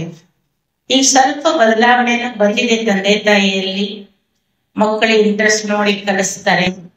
ಆದ್ರೂ ಇದೇ ಆಗ್ಬೇಕು ಅದೇ ಆಗ್ಬೇಕು ಅನ್ನುವಂತ ಒಂದು ಇಚ್ಛೆ, ಬಯಕೆ, ಅದು ಓವರ್ ಎಂಬಿಸಿಯಸ್ ಅಂತೆ ನಾವು. ಅದನ್ನು ನಮ್ಮ ಸ್ಟ್ರೆಸ್ಸಿಗೆ, ನಮ್ಮ ಟೆನ್ಷನ್ನಿಗೆ, ನಮ್ಮ ಅಸಮಾಧಾನಕ್ಕೆ ಕಾರಣ. ಅದರ ಜೊತೆಗೆ ಇಂದಿನ ಆಹಾರ ಪದ್ಧತಿ ಅದು ಸಹ ನಮ್ಮ ಮನಸ್ಸಿನ ಮೇಲೆ ಬಹಳಷ್ಟು ಪರಿಣಾಮ ಬೀರು. ಈಗ ಇಲ್ಲಿ ಊಟ ಚೆನ್ನಾಗಿ ಕೊಟ್ಟಿದ್ರ ನೋಡಿ, ಎಷ್ಟು ಖುಷಿಯಿಂದಿದ್ದೀರಿ ಅಲ್ವಾ? ಅಲ್ಲೇನಾದ್ರೂ ಒಂಚೂರು ಸರಿ ಇದ್ದಿದ್ದಿಲ್ಲ ಅಂದ್ರೆ ಏನ್ ಅನ್ಕಿದ್ರಿ? ಇಲ್ಲಿ ಕೂತ್ಕೊಳ್ಳಿಕ್ಕೆ ಮನ್ಸಾಗಲ್ಲ ನಮ್ಗೆ. ಅದಕ್ಕೆ ನಮ್ದು ಫಸ್ಟ್ ಪ್ರಿಫರೆನ್ಸ್ ಎದಕ್ಕೆ? ಎಲ್ಲನ ಹೋಗ್ರಿ, ರೋಟಿ ಕಪಡ ಮಕಾನ್ ಅಂದ್ರೆ ಫಸ್ಟ್ ಬರೋದೇ ರೋಟಿ ಅಂತ ಹೇಳ್ತೀವಿ. ಈ ಅನ್ನ ಇವತ್ತು ನಮ್ಮ ಮನಸ್ಸನ್ನ ಎಷ್ಟು ಪ್ರೆಷರ್ ಮಾಡ್ತಾ ಇದ್ದೀವಿ ಅಂತ. ಒಂದು ಗಾದೆ ಮಾತಿದೆ, ಜೈಸಾ ಅನ್ನ ವೈಸಾ ಮನ್, ಜೈಸಿ ಪಾಣಿ ವೈಸಿ ವಾಣಿ. ಅನ್ನದಂತೆ ಮನ. ಈ ಅನ್ನ ಅಂದ್ರೆ ಬರೀ ಅಕ್ಕಿಯಿಂದ ಮಾಡಿದ ಅನ್ನ ಅಂತಲ್ಲ, ನಾವು ಸ್ವೀಕಾರ ಮಾಡುವಂತ ಆಹಾರ. ಅದು ಸ್ವೀಟರೇ ಇರ್ಬೋದು, ಡೈಲಿ ರೂಟೀನದ್ದರೆ ಇರ್ಬೋದು, ಅಪರೂಪಕ್ಕೆ ಮಾಡುವಂತ ಕೆಲವೊಂದು ಖಾದ್ಯ ಪದಾರ್ಥಗಳಿರ್ಬೋದು, ಅಥವಾ ಒಂದು ಡೆಲಿಷಿಯಸ್ ಡಿಶ್ ಇರ್ಬೋದು. ಅಂತದು ನಮ್ಮ ಮನಸ್ಸಿನ ಮೇಲೆ ಇಫೆಕ್ಟ್ ಆಗ್ತದೆ. ಈಗ ಉದಾಹರಣೆಗೆ, ಇಂಥಲ್ಲಿ ಬಂದು ಊಟ ಮಾಡ್ತೀರಿ, ಹೋಟೆಲಿಗೆ ಹೋಗಿ ಊಟ ಮಾಡ್ತೀರಿ ಯಾವಾಗಾದ್ರೂ? ದಿನಾನು ಮನೆಯಲ್ಲಿ ಊಟ ಮಾಡ್ತೀರಿ? ಯಾವಾಗ್ಲಾದ್ರೂ ಒಮ್ಮೆ ದೇವಸ್ಥಾನಕ್ಕೆ ಹೋದಾಗ ಪ್ರಸಾದ ತಗೊಳ್ತೀರಿ? ಮೂರದಕ್ಕೂ ವ್ಯತ್ಯಾಸ ಇದೆನಾ? ಇದನ್ನೇ ಸುಮ್ನೆ ಹಂಚ್ಕೊಳ್ರಿ, ಏನೇನ್ ವ್ಯತ್ಯಾಸ ಇದೆ.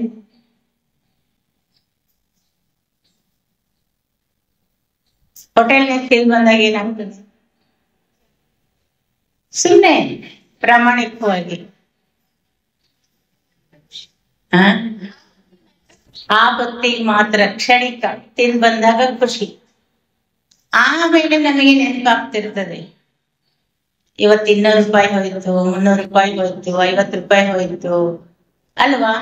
ಮನೆಗೆ ಕುಂತಾಗ ಅವನು ತಿನ್ನೋದಿಲ್ಲ ಅಂತಾನೆ. ಅವಾಗ ಏನ್ ಮಾಡ್ತೀರಿ? ಒತ್ತಾಯ ಮಾಡಿ ತಿನ್ಮಗ ಹಾಗೆ ಹೀಗೆ ಅಂತ ಅವನಿಗೆಲ್ಲಾ ಮನವೊಲಿಸಿ, ಒಂದು ತಿನ್ನ ಅವನಿಗೆ 2 ತಿನ್ನಿಸಿ, ಮತ್ತೆ ಏನ್ ಬೇಕಾ ಮತ್ತೆ ಏನ್ ಬೇಕಾ. ಅದೇ ಹೋಟೆಲ್ ಬೇಡ್ರಿ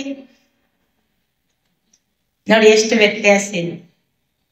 ದೇವಸ್ಥಾನಕ್ಕೆ ಹೋದಾಗ ಬರೀ ಒಂದಿಷ್ಟು ತೀರ್ಥ ಕೊಡ್ತಾರೆ, ಒಂಚೂರು ಏನಾದ್ರೂ ಕೊಬ್ಬರಿ ತುಂಡೋ ಅಥವಾ ಪುಟಾಣಿನ ಏನೋ ಕೊಡ್ತಾರೆ, ಇಲ್ಲ ಅಂದ್ರೆ ಒಂಚೂರು ದೇವರ ಮೇಲಿಂದು ಹೂವು ಎಲ್ಲ ತೆಗೆದು ನಿಮ್ಗೆ ಕೊಡ್ತಾರೆ. ಅದನ್ನ ನಾವು ತಗೊಂಡು ಕಣ್ಣಿಗೆ ಒತ್ತಿ ಕೈಗೆಲ್ಲ ತಲೆಗೆಲ್ಲ ಹಚ್ಕೊತೀವಿ, ಹೌದಾ? ಆಮೇಲೆ ಒಂದು 5 ರೂಪಾಯಿನೋ 10 ರೂಪಾಯಿನೋ 50 ರೂಪಾಯಿನೋ ನಮ್ಮ ಮನಸ್ಸು ಎಷ್ಟು ಇರ್ತದೆ ಅಷ್ಟು ನಾವು ಆರತಿ ತಟ್ಟೆಗೋ ದಕ್ಷಿಣೆ ಅಂತ ಹಾಕ್ತೀವಿ. ಹೊರಗೆ ಹೋದ್ಮೇಲೆ ಅಯ್ಯೋ ಇವತ್ತು ದೇವಸ್ಥಾನಕ್ಕೆ ಹೋದೆ 100 ರೂಪಾಯಿ ಹೋಯ್ತು ಅನಿಸ್ತದ? ಎಂದೂ ಅನ್ಸಲ್ಲ. ಯಾಕೆ? ಅಲ್ಲಿ ಪ್ರಸಾದಕ್ಕಷ್ಟು ಮಹತ್ವ. ಆ ಪ್ರಸಾದ ದೇವಿಗೆ ಅರ್ಪಿತ ಆದಿದ್ದು, ದೇವರಿಗೆ ಅರ್ಪಿತ ಆದಿದ್ದು, ಅದು ಪ್ರಸಾದ. ಅನ್ನ ಪ್ರಸಾದ ಆಗ್ಬೇಕೇ ಹೊರತು ಅನ್ನ ನೋವಿನ ಅನ್ನ ಆಗ್ಬಾರ್ದು, ಹಿಂಸೆಯ ಅನ್ನ ಆಗ್ಬಾರ್ದು. ದರ್ದಕ ಅನ್ನ ಅಂತಾರೆ, ಮೃತದಲ್ಲ ಮೃತ ಅನ್ನ ಅಂತಾರೆ. ಈ ನಾನ್ ವೆಜ್ ಅದೆಲ್ಲ ಏನು ಮೃತ ಅನ್ನ, ಅದು ಹೌದಲ್ಲ? ಸಾಯಿಸಿ ಮಾಡಿದ್ದು ಅಂದ್ರೆ ಅದು ಮೃತ. ದರ್ದ್ ಅಂದ್ರೆ ಆ ಪ್ರಾಣಿನ ಕೊಲ್ಲುವಾಗ ಅದಕ್ಕೊಂದು ನೋವಾಗಿರುತ್ತೆ. ಮೂರನೇದಾಗಿ ಅದರಲ್ಲಿ ಪಾಯ್ಸನ್ ಇರುತ್ತೆ. ಇದು ವಿಜ್ಞಾನಿಗಳು ಸಂಶೋಧನೆ ಮಾಡಿದಂತ ಒಂದು ಸತ್ಯ. ಅದು ಎಲ್ಲನೂ ಈ ನಾನ್ ವೆಜ್ ಇದರಲ್ಲಿ ಸೇರಿರ್ತದೆ. ಹಾಗಾಗಿ ಅಂಥ ಅನ್ನ ನಮ್ಮ ಮನಸ್ಸನ್ನ ಏನ್ ಮಾಡ್ತದೆ? ತಾಮಸಿಕ ಆರೋಗ್ಯ ಅಂತೂ ಹಾಳಾಗ್ತದೆ, ಮನಸ್ಸು ಕಠೋರ ಆಗ್ತದೆ, ದಯೆ ಕರುಣೆ ಇವೇನೂ ಇರುವುದಿಲ್ಲ. ಇನ್ನ ರಾಜಸಿಕ ಆಹಾರ, ಸಾಮಾನ್ಯವಾಗಿ ಹೋಟೆಲ್ ಅಲ್ಲಿ ಮನೆಯಲ್ಲಿ ರಾಜಸಿಕ ಆಹಾರ ಅಂದ್ರೆ ಇದು ಹುಳಿ ಉಪ್ಪು ಖಾರ ಬಹಳ ಜಾಸ್ತಿ ಹಾಕಿರೋದು. ಬಹಳ ನಾವು ಏನ್ ಅನ್ಬೇಕಂದ್ರೆ ಹಿಂದಿಯಲ್ಲಿ ಚಟ್ಪಟಿ ಆಹಾರ ಅಂತಾರೆ. ಅದು ತಿಂದ ತಕ್ಷಣ ಬಹಳ ಖುಷಿ. ಜಾಸ್ತಿ ಖಾರದಿದ್ರೆ ನಾಳೆಗೆ ಏನಾಗ್ತಿರ್ತದೆ? ಕೆಲವೊಂದು ಕಣ್ಣಲ್ಲಿ ನೀರು ಬರ್ತವೆ. ಇಂಥದೊಂದು ರಾಜಸಿಕ ಆಹಾರ ಅಂದ್ರೆ ಇದು ಎಲ್ಲ ತಿಂದಾಗ ಏನಾಗ್ತದೆ? ಮನಸ್ಸು ಓವರ್ ಆಕ್ಟಿವ್ ಆಗ್ತದೆ, ಎಮೋಷನ್ಸ್ ಟ್ರಿಗರ್ ಆಗ್ತಾವಂತ ಹೇಳ್ತೀವಿ. ಈ tension one of the reason ಅಂತ ಆಹಾರ. ಈ ರಾಜಸಿಕ ಫುಡ್ ಏನಿದೆ ಇದು ಉತ್ತೇಜನಕಾರಿ ಆಹಾರ ಅಂತ. ಅದಕ್ಕೆ ಇವತ್ತಿನವರಿಗೆ ಸಹನೆ ತಾಳ್ಮೆ ಬಹಳ ಕಡಿಮೆ. ಬೇಗ ಬೇಗ ಬೇಗ ಬೇಗ ಉತ್ತರ ಕೊಡ್ಬೇಕು. ಇನ್ನೊಬ್ರು 2 ಮಾತು ಹೇಳ್ತಾರೆ ಅಂದ್ರೆ ಅದನ್ನ ಕೇಳುವಷ್ಟು ತಾಳ್ಮೆ ನಮಗೆ ಇರುವುದಿಲ್ಲ. ಅದರಿಂದ ಕೋಪದಿಂದ ಆವೇಶ, ಈರ್ಷೆ, ದ್ವೇಷ ಎಲ್ಲಿಗೆ ಹೋಗಿ ತಲುಪ್ತದೆ ಹೇಳಿ ಕಾಣು. ಅದಕ್ಕ ಸಾತ್ವಿಕ ಆಹಾರ, ರಾಜಸಿಕ ಆಹಾರ, ತಾಮಸಿಕ. ಇವತ್ತಿನ ಬಹಳಷ್ಟು ರೋಗಗಳಿಗೂ ಆಹಾರನೇ ಕಾರಣ. ಎಸಿಡಿಟಿ ಗೊತ್ತಾ? ಇಂಡೈಜೆಷನ್ ಗೊತ್ತಾ? ಇವೆಲ್ಲರೂ ಸಹ ಆಹಾರದಿಂದ ಬರುವಂತಹ ರೋಗಗಳು. ಮನಸ್ಸು ಉದ್ರೇಕ ಆಗೋದ್ರ ಜೊತೆಗೆ ಒಳಗ ದೇಹದಲ್ಲಿ ಸುಡೋದು ಅಂತೀವಿ ನೋಡಿ, ಎಲ್ಲ ಸುಡ್ತದೆ, ಉರಿತದೆ. ಅದಕ್ಕೊಂದು ಪರ್ಮನೆಂಟ್ ಔಷಧಿ ಅನ್ನೋದು ಇಲ್ಲ. ನೀವು ಆಹಾರದಲ್ಲಿನೇ ಚೇಂಜ್ ಮಾಡ್ಕೋಬೇಕು. ನೀರಿನ ಪ್ರಮಾಣ ಜಾಸ್ತಿ ಕುಡಿಬೇಕು. ಬೆಳಿಗ್ಗೆ ಎದ್ದ ತಕ್ಷಣ ಪಿತ್ತಕಾರಕ ವಸ್ತುಗಳನ್ನು ತಗೋಬಾರ್ದು. ಹೀಗಾಗಿ ಆಹಾರ ಬಹಳ ಮುಖ್ಯ. ರಾಜಸಿಕ ಆಹಾರ ಎಂಥವ್ರಿಗೆ ಬೇಕು ಅಂದ್ರೆ ಬಹಳಷ್ಟು ಹಾರ್ಡ್ ವರ್ಕ್ ಮಾಡೋರಿಗೆ, ಅಥವಾ ನಿಮ್ಗೆ ಮಿಲಿಟರಿ ಅವ್ರು ಇರ್ಬೋದು, ಹಾರ್ಡ್ ವರ್ಕ್ ಮಾಡೋರು ಇರ್ಬೋದು, ಉತ್ತೇಜನ ಇರ್ಬೇಕು ಅವ್ರಿಗೆ. ಅವ್ರ ನಿಧಾನವಾಗಿ ಏನಾರೇ ಮಾಡಿದ್ರೆ ಕೆಲಸ ಮಾಡಕ್ ಆಗಲ್ಲ, ಟೈಮಿಂಗ್ ಸರಿಯಾಗಿ ಮಾಡಕ್ ಆಗಲ್ಲ, ಚುಸ್ತ ಅಂತ ಹೇಳ್ತಾರೆ ಹಿಂದಿಯಲ್ಲಿ. ಆಕ್ಟಿವ್ನೆಸ್ ಇರ್ಬೇಕು ಅಂತವ್ರಿಗೆ. ಅದು ಈ ತಾಮಸಿಕ ಆಹಾರದಿಂದ ಆಲಸ್ಯತನ ಜಾಸ್ತಿ ಆಗಿದೆ, ತಾಮಸಿಕ ವೃತ್ತಿ ಜಾಸ್ತಿ ಆಗಿದೆ. ಇವತ್ತು ಕರೆದ್ರೆ ಇನ್ನೊಂದು ಗಂಟೆಗೆ ಬಂದು, ಹೌದಾ ಕರೆದಿದ್ರ, ಅವ್ರು ಬರೋದ್ರ ಕೆಲಸನೇ ಮುಗಿದು ಹೋಗಿರುತ್ತೆ ಅಲ್ವಾ? ಕರೆದಿದ್ರಂತೆ, ಹೌದು ಯಾವಾಗ? 11 ಗಂಟೆಗೆ. ಮತ್ ನೀನ್ ಎಷ್ಟು ಗಂಟೆ ಬಂದೀಯಾ? 1 ಗಂಟೆ. ಇದು ತಾಮಸಿಕ ವೃತ್ತಿ. ಅದಂತೂ ನಮ್ದಲ್ಲೇ ಇಲ್ಲ. ನಮ್ದಿರೋದೇ ಚಾಯ್ಸ್ ಸಾತ್ವಿಕ ಮತ್ತು ರಾಜಸ್. ಎಷ್ಟು ಸಾತ್ವಿಕ ಆಹಾರ ತಗೋತೀರಿ, ಮನಸ್ಸು ಶಾಂತಿ ಇರ್ತದೆ, ಆಕ್ಟಿವ್ನೆಸ್ ಇರ್ತದೆ, ಜೊತೆಗೆ ಶಾಂತಿ ಇರ್ತದೆ, ಸಮಾಧಾನ ಇರ್ತದೆ. ಓವರ್ ಆಕ್ಟಿವ್ ಇರುವುದಿಲ್ಲ, ಆಕ್ಷನ್ ಅಂಡ್ ರಿಯಾಕ್ಷನ್ ಮತ್ತೆ ಮತ್ತೆ ಇರುವುದಿಲ್ಲ. ಅದಕ್ಕೆ ಸ್ಟ್ರೆಸ್ ಕಡಿಮೆ ಆಗ್ಬೇಕಂದ್ರೆ ಒಂದು ಗುಳಿಗೆ ತಗೊಂಡು ಒಂದು ಟ್ಯಾಬ್ಲೆಟ್ ಕೊಟ್ಟು ತಗೊಳ್ಳೋದಲ್ಲ. ನಮ್ಮ ಬದುಕಿನ ಜೀವನದ ಒಂದು ಪದ್ಧತಿ ಏನಿದೆ, ಶೈಲಿ ಏನಿದೆ, ಅದು ಚೇಂಜ್ ಆಗ್ಬೇಕು. ಆತ್ಮಕ್ಕೆ ನರಿಶ್ಮೆಂಟ್ ಆಗ್ಬೇಕು ಅಂದ್ರೆ ಯೋಗ, ಧ್ಯಾನ, ಮೆಡಿಟೇಷನ್ ಎಷ್ಟೆಷ್ಟು ಮಾಡ್ತೇವೆ ಅಷ್ಟ ಆತ್ಮ ಸಬಲ ಆಗ್ತದೆ, ಶಕ್ತಿಶಾಲಿ ಆಗ್ತದೆ, ಎಲ್ಲಾ ಶಕ್ತಿಗಳು ಬರ್ತವೆ, ಸಮಾಧಾನ ಇರ್ತದೆ, ತಾಳ್ಮೆ ಇರ್ತದೆ. ಮಕ್ಕಳಿಗಾಗ್ಲಿ ದೊಡ್ಡವರಿಗಾಗ್ಲಿ ಆ ಒಂದು ಸಹನೆ ಇದ್ರೆ ಅವರೆಲ್ಲವನ್ನ ಗೆದ್ದಿದ್ದಾರೆ. ಸುಮ್ಮನೆ ತಾವು ಎಲ್ಲ ಇಲ್ಲಿ ಸಂಸಾರಸ್ಥರು ಕೊಟ್ಟಿದ್ದೀರಿ. ಹೌದು, ಇವತ್ತು ಬಹಳಷ್ಟು ನಾವು ಡಿವೋರ್ಸ್ ಕೇಳ್ತಾ ಇದ್ದೀವಿ ಅಲ್ವಾ? ನಮ್ಮ ದೇಶದ ಸಂಸ್ಕೃತಿನೇ ಅಲ್ಲ ಅದು, ಆದ್ರೂ ಅದನ್ನ ಬಹಳ ಕೇಳ್ತಾ ಇದ್ದೀವಿ. ಬೆಂಗಳೂರಂತ ಊರಲ್ಲಿ ದಿವ್ಸಕ್ಕೆ ಎಷ್ಟೋ ಜನದ್ದು ಆಗ್ತದೆ ಅಂತ ಕೇಳ್ತೀವಿ. ನೀವು ಅದಕ್ಕೊಂದು ಕಾರಣ ಹೇಳ್ಬೋದಾ? ಇದೆ ಟೆನ್ಷನ್, ಸ್ಟ್ರೆಸ್, ಮುಂದಾಲೋಚನೆ ಇಲ್ಲ. ನೋಡಿ, ಇಲ್ಲಿ ನಮ್ ಸನಾತನ ಸಂಸ್ಕೃತಿ 70 ವರ್ಷ 75 ವರ್ಷ ವೈವಾಹಿಕ ಜೀವನ ಮಾಡಿ ಪ್ಲಾಟಿನಂ ಜುಬ್ಲಿ ಮಾಡಿ ಎಲ್ಲ ಆಚರಣೆ ಮಾಡುವಂತಹ ಸಂಸ್ಕೃತಿಯಲ್ಲಿ ತಗೊಂಡು ಸೆಪರೇಟ್ ಆಗುವಂತಹ ಘಟನೆಗಳು ಇವತ್ತು ನಡೀತಾ ಇದ್ದಾವೆ.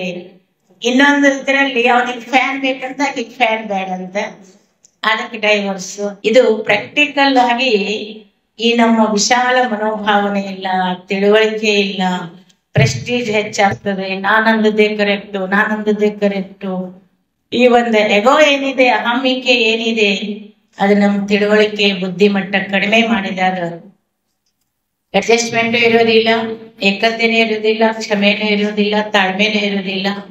ಏನಾದದ್ದಾಗ್ಲಿ ಅನ್ನುವಂತ ಒಂದು ಪುಂಗು ಭಾವನೆ ಅನ್ನೋದು ಅದು ಇಂಥ ಅನೇಕ ಅನಾಹುತಗಳಿಗೆ ಕಾರಣ ಆಗ್ತದೆ. ಇನ್ನೊಂದು ಸೂಕ್ಷ್ಮ ಪಾಯಿಂಟ್ ಏನಿದೆ, ಇವತ್ತು ಯಾಕೆ ಇಷ್ಟೊಂದು ಡೈವರ್ಸಿಸ್ ಆಗ್ತವೆ, ಸ್ಟ್ರೆಸ್ ಎಲ್ಲಿಂದ ತಲುಪಿಸ್ತದೆ ಅಂದ್ರೆ, ಈಗಿನ ಇಲ್ಲಿ ಅಕ್ಕಂದ್ರೆ ಅದು ತಪ್ಪು ತಿಳ್ಕೊಬೇಡ್ರಿ, ತಾಯಂದ್ರೀಗ ಇಂಥ ಅಕ್ಕಂದ್ರಿಗೆ ನೀನು ಹೊಂದ್ಕೊಂಡಿರು, ಜೀವನ ಅಂದ್ರೆ ಏನು, ದಂಪತ್ಯ ಅಂದ್ರೆ ಏನು, ಪರಿವಾರ ಅಂದ್ರೆ ಏನು, ಇದನ್ನೆಲ್ಲ ಜವಾಬ್ದಾರಿ ಕಲಿಸ್ಕೊಡೋದಕ್ಕಿಂತಲೂ ಸ್ವಲ್ಪ ಹೆಚ್ಚು ಕಡಿಮೆ ಆದ ತಕ್ಷಣ ನೀನು ಏನಕ್ಕೆ ಹೋಗ್ಬೇಡ, ನೀನ್ ಬಾ, ನಾನು ನಿನ್ನ ಗಂಡು ಮಗುನಲ್ಲಿ ಸಾಕ್ತೀನಿ, ನಮ್ಗೇನ್ ಕಡಿಮೆ ಇದೆ, ನಿನಗೂ ವಿದ್ಯೆ ಇದೆ, ನೀನು ಗಳಿಸ್ತೀಯ. ಈ ರೀತಿಯಾಗಿ ದಾರಿ ತಪ್ಪಿಸೋದ್ರಿಂದ, ಮಾರ್ಗದರ್ಶನದ ಕೊರತೆಯಿಂದಾಗಿ ಒಳಗಿನ ಆತ್ಮಸ್ಥೈರ್ಯ, ನಮ್ಮ ಸಂಸ್ಕೃತಿ, ಕೌಟುಂಬಿಕ ಮೌಲ್ಯಗಳು, ನೀವು ಹೇಳಿದ್ದ ನಿಜ, ಮಗಳ ಕಷ್ಟ ಪಡಬಾರ್ದು, ಮಗಳ ಭವಿಷ್ಯ ಏನು, ಇದೇ ರೀತಿ ಕೊನೆವರೆಗೂ ಇರ್ಬಹುದಾ, ಅವ್ರ ಲೈಫ್ ಏನು, ಈ ರೀತಿ ಮುಂದಾಲೋಚನೆ ಇಲ್ಲ. ಆ ರೀತಿಯಾಗಿ ಕೆಲವೊಂದು ಸರ್ತಿ ಇವತ್ತಿನ ಪ್ರೆಷರಿಗೆ, ಟೆನ್ಷನಿಗೆ ಅದನ್ನ ಡೈವರ್ಸ್ ಮಾಡೋರು ಬಿಡೋ ಸುಧಾರಣೆ ಮಾಡೋರಿಗಿಂತಲೂ ಅದನ್ನ ಜಾಸ್ತಿ ಮಾಡೋರ ಸಂಖ್ಯೆ ಇವತ್ತು ಜಾಸ್ತಿ ಆಗಿರೋದ್ರಿಂದ, ಪ್ರೆಸ್ಟೇಜ್ ಜಾಸ್ತಿ ಆಗಿರೋದ್ರಿಂದ, ವಿವೇಕ ವಿವೇಚನೆ ಕೆಲಸ ಮಾಡದೇ ಇರೋದ್ರಿಂದ, ಮಾರ್ಕ್ಸ್ ತೆಗೆದು ಬುದ್ಧಿವಂತರಾದವ್ರು ಬಹಳಷ್ಟು ಜನ ಇದ್ದಾರೆ. ಒಂದು ಪೊಲೀಸ್ ಡಿಪಾರ್ಟ್ಮೆಂಟ್ ಎಲ್ಲ ಚಂದಾಗಿ ಡ್ಯೂಟಿ ಮಾಡ್ಕೊಬೋದು, ದಕ್ಷ ಅಧಿಕಾರಿಗಳು ಬೇಕಾದಷ್ಟಿದ್ದಾರೆ. ಆದ್ರೆ ಕೌಟುಂಬಿಕ ವ್ಯವಸ್ಥೆಗಳು ಏನಿದಾವೆ, ಡೈವೋರ್ಸ್ನಿಂದ ಮುಂದೆ ಮಕ್ಕಳ ಗತಿ ಏನಾಗ್ತದೆ? ಒಂದು ಮಗುವನ್ನು ಕರ್ಕೊಂಡು ಹೋಗಿದ್ರು ಕೋರ್ಟಿಗೆ, ಅಪ್ಪನ ಹತ್ರ ಬಿಡ್ಬೇಕಾ ಅಮ್ಮನ ಹತ್ರ ಬಿಡ್ಬೇಕಾ? ಮಗುನೇ ಕೇಳೋಣ ಅಂದ್ರು. ಆ ಮಗು ಕೇಳಿದ್ರೆ ನಮ್ಗಿಬ್ರು ಬೇಕು ಅಂದ್ರು. ಅಪ್ಪನ ಬೇಕು ಅಮ್ಮನ ಬೇಕು. ಅವಾಗ ಅಪ್ಪ ಅಮ್ಮನ ಕಣ್ಣು ತೆರೆದು ಅಲ್ಲಿ ಅವರು ಕಾಂಪ್ರಮೈಸ್ ಆಗಿ ಆ ಮಗುನ್ ಕರ್ಕೊಂಡ್ ಬರ್ತಾರೆ. ಇವು ಸಾವಿರಾರು ಘಟನೆಗಳು. ಅದಕ್ಕೆ ಸ್ಟ್ರೆಸ್ ಟೆನ್ಷನ್ ಏನೇ ಬರ್ಲಿ, ಒಂದು 5 ನಿಮಿಷ ನೀವು ಮೆಡಿಟೇಷನ್ ಮಾಡಿ ನಿಮ್ಮ ಮನಸ್ಸಿನ ಸ್ಥಿತಿಯಂತ ಒಂದಿಗೆ ಕರ್ಕೊಂಡು ನಾನ್ ಮಾಡೋದು ಸರಿನಾ? ಕೇವಲ ವರ್ತಮಾನ ನೋಡ್ಬೇಡ್ರಿ. ಈಗಿನ ಕ್ಷಣಿಕವಾಗಿ ನಾ ಗೆದ್ದೆ, ನನ್ ಕಡೆ ಕೇಸ್ ಬಂದ್ರು ಅನ್ನೋದನ್ನ ನೋಡ್ಬೇಡ್ರಿ. ಕೇಸ್ ಗೆಲ್ಲೋದು ಮುಖ್ಯ ಅಲ್ಲ ಇಲ್ಲಿ. ಆ ಕೇಸಿನ ಗೆಲುವು ನಮ್ಮ ಕುಟುಂಬದ ಗೆಲುವು ಆಗ್ಬೇಕು. ನಮ್ಮ ಕುಟುಂಬ ಸಂಸ್ಕೃತಿಯನ್ನ ನಾವು ಬೆಳೆಸಬೇಕು. ನಮ್ಮ ಮಕ್ಕಳಿಗೆ ನಾವು ಒಳ್ಳೆಯ ಸಂಸ್ಕಾರ ಕೊಡ್ಬೇಕು. ವೈಯಕ್ತಿಕ ಪ್ರೆಸ್ಟೀಜು ಮುಖ್ಯ ಆಗಬಾರ್ದು. ಅದಕ್ಕೆ ನಮ್ಗೆ ತಿಳುವಳಿಕೆ ಬೇಕು. ಕೆಲವೊಂದನ್ನ ಮರಿಬೇಕು, ಕೆಲವೊಂದನ್ನ ಕ್ಷಮಿಸ್ಬೇಕು. Forgive and forgive, that is the sweetness of life ಅಂತ ಹೇಳ್ತಾರೆ. ಅಂಡರ್ಸ್ಟ್ಯಾಂಡಿಂಗ್ ಇರಬೇಕು. ಅದಕ್ಕೆ ಒಂದು ಅಂಡರ್ಸ್ಟ್ಯಾಂಡಿಂಗ್ ಇದ್ದು ಮಿಸ್ಅಂಡರ್ಸ್ಟ್ಯಾಂಡಿಂಗ್ ಅಂತ, ಅದ್ರ ಜೋಡಿ ಇದ್ದು ಮಿಸ್ಟರ್ ಡೌಟ್ ಅಂತ. ಒಂದು ಮಿಸ್ಸು ಒಂದು ಮಿಸ್ಟರ್. ದಯವಿಟ್ಟು ನಿಮ್ ಜೀವನದಲ್ಲಿ ಆ ಮಿಸ್ಟರ್ ಅನ್ನ ಕರ್ಕೊಂಡ್ ಬರ್ಬೇಡ್ರಿ. ಅದ್ರ ಪರಿವಾರ ಅಂದ್ರೇನೆ ಸುಳ್ಳು, ಈರ್ಷೆ, ದ್ವೇಷ, ಒಬ್ರು ಕಾಲೆಳೆಯೋದು, ಇವೆಲ್ಲದರಿಂದಾಗಿ ನಮ್ಮ ವೈಯಕ್ತಿಕ ಬದುಕುನು ಪೀಸ್ಲೆಸ್ ಆಗ್ತಾ ಇದೆ. ನಮ್ಮ ಕುಟುಂಬ ಸಮಾಜಕ್ಕೂ ಅದ್ರ ಪ್ರಭಾವ ಆಗ್ತಾ ಇದೆ. ಅದಕ್ಕೆ ಅದು ಎಲ್ಲನೂ ಸರಿಯಾಗಬೇಕಂದ್ರೆ ನಾವು ಒಬ್ಬೊಬ್ರು ಸರಿಯಾಗಬೇಕು. ಮೆಡಿಟೇಷನ್ ನಾವು ಎಷ್ಟು ಪ್ರಾಕ್ಟೀಸ್ ಮಾಡ್ತೀವಿ, ಯೋಗ ಎಷ್ಟು ನಾವು ಪ್ರಾಕ್ಟೀಸ್ ಮಾಡ್ತೀವಿ, ಇವೆಲ್ಲ ಶಕ್ತಿ ಸಾಮರ್ಥ್ಯಗಳು ನಮಗ್ ಬರ್ತವೆ. ಸಿಚುವೇಶನ್, ಪರಿಸ್ಥಿತಿ, ನಮ್ದು ಸ್ವಸ್ಥಿತಿ. ನಮ್ ಸ್ವಸ್ಥಿತಿ ಸ್ಟ್ರಾಂಗ್ ಆದಾಗ ನಮ್ಗೆ ಸಿಚುವೇಶನ್ ಗೆಲ್ಲೋದು ಬಹಳ ಸುಲಭ. ಅದಕ್ಕೆ ಅವಸ್ಥಾ ಠೀಕ್ ಹೈ ತೋ ವ್ಯವಸ್ಥಾ ಠೀಕ್ ಹೈ ಅಂತ. ಮನಸ್ಸಿನ ಅವಸ್ಥೆ ಚೆನ್ನಾಗಿದ್ದಾಗ ಒಂದು ವ್ಯವಸ್ಥೆ ಚೆನ್ನಾಗಿರ್ತದೆ. ಅದಕ್ಕೆ ನಾವು ನಮ್ಮನ್ನ ಸುಧಾರಿಸ್ಕೊಳ್ಳೋದಕ್ಕೆ, ಆಂತರಿಕವಾಗಿ ನಾವು ನರಿಶ್ಮೆಂಟ್ ಆಗೋದಕ್ಕೆ, ಶಕ್ತಿಶಾಲಿ ಆಗೋದಕ್ಕೆ ಧ್ಯಾನ, ಒಳ್ಳೆಯ ವಿಚಾರಗಳು, ಸಜ್ಜನರ ಒಂದು ಸಂಘ, ಒಂದು ಒಳ್ಳೆಯ ವಾತಾವರಣ, ಒಂದು ಒಳ್ಳೆಯ ಸಂಘಟನೆ ನಮ್ಮ ಆತ್ಮವನ್ನ ಶಕ್ತಿಶಾಲಿ ಮಾಡ್ತದ. ಅದ್ರ ಪ್ರಯೋಜನವನ್ನ ತಾವೆಲ್ಲ ಪಡ್ಕೊಡ್ರಿ. ಲೋಕಲ್ ದುರ್ಗಿ ಗುಡಿ ಹತ್ರ ಒಂದು ಈಶ್ವರಿ ವಿಶ್ವವಿದ್ಯಾಲಯ ಇದೆ. ಆ ಸೋದರಿಯರು ಇಲ್ಲಿ ಬಂದಿದ್ದಾರೆ. ಡೈಲಿ ಮೆಡಿಟೇಷನ್ ಕ್ಲಾಸಸ್ ಇರ್ತಾವೆ.